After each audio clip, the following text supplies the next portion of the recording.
ఈశాయ నమః.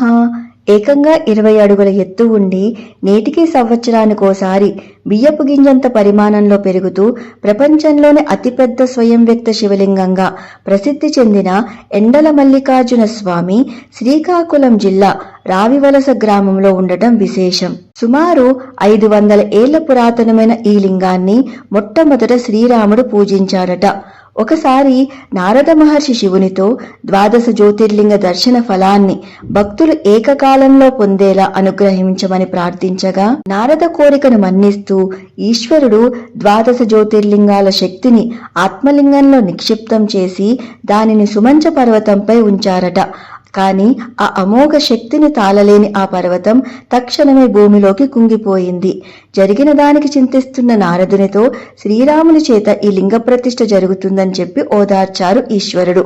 అటు పిమ్మట త్రేతాయుగంలో రామ రావణ యుద్ధం తరువాత వానర సైన్యంతో అయోధ్యకు బయలుదేరిన సీతారాములు ఈ సుమంచ పర్వతంపై విశ్రాంతి తీసుకున్నారు. ఆ సమయంలో వారితో పాటు ఉన్న వానర వైద్యుడైన సుషేనుడు ఆ పర్వత శిఖరంపై ఉన్న దివ్య ఔషధ మూలికలను చూసి ఆశ్చర్యపోయి అక్కడ ప్రజలకు సేవ చేసుకుంటూ తన శేష జీవితాన్ని అక్కడే శివారాధనలో గడపాలన్న కోరికను వ్యక్తం చేయగా శ్రీరాముడు అంగీకరించాడు.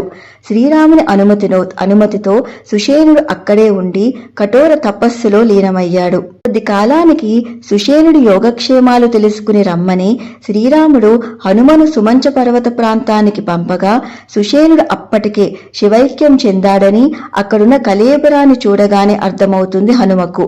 ఈ విషయాన్ని శ్రీరామునికి తెలియజేయాలని హనుమ ముందుగా ఆ కళేబరాన్ని పూడ్చి మల్లెపూలు జల్లి జింక చర్మాన్ని కప్పి అయోధ్యకు వెళ్తాడు. విషయం తెలుసుకున్న రాముడు తక్షణమే అక్కడికి చేరుకుని హనుమ కప్ప ఉంచిన జింక చర్మాన్ని తొలగించి చూడగా ఆశ్చర్యంగా కళేబర స్థానంలో మల్లెపూలతో అలంకరించి ఉన్న దివ్యలింగం దర్శనమిచ్చింది.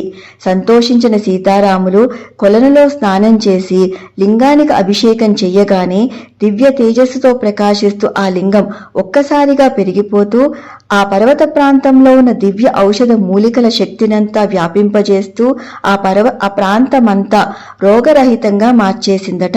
అటు పిమ్మట ఆ లింగానికి ఆలయ నిర్మాణం చెయ్యబోతే ఆ లింగం అంతకంతకు పెరిగిపోవటం చూసిన రాముడు తన ప్రయత్నాన్ని విరమించుకున్నాడు. మల్లెపూలతో అలంకరించబడి ఎండైనా వానైనా భక్తులకు దర్శనమిస్తున్న స్వామిని ఆనాటి నుండి ఎండల మల్లికార్జునుడిగా కొలుస్తున్నారు.